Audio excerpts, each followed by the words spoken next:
Brigada pentru combaterea crimei organizate din Alba Iulia îi aveau în vizor pe traficanți de aproape jumătate de an.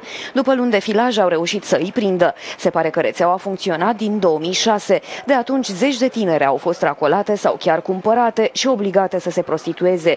Unele dintre ele erau minore. Una dintre minore, cea care provine din județul Hunedoara, a fost cumpărată de către șefa rețelei de proxeneți cu o sumă de 300 de euro. Una dintre minorele care era obligată să se prostitueze era handicapată, suferea de un handicap psihic.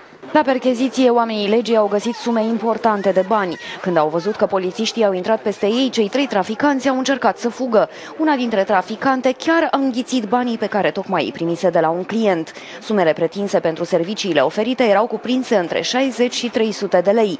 La descindere, ofițerii au găsit și câteva fete racolate de proxeneți. Este vorba de 3 minore și mai multe prostituate, dintre care au fost identificate un număr de 5 până în prezent.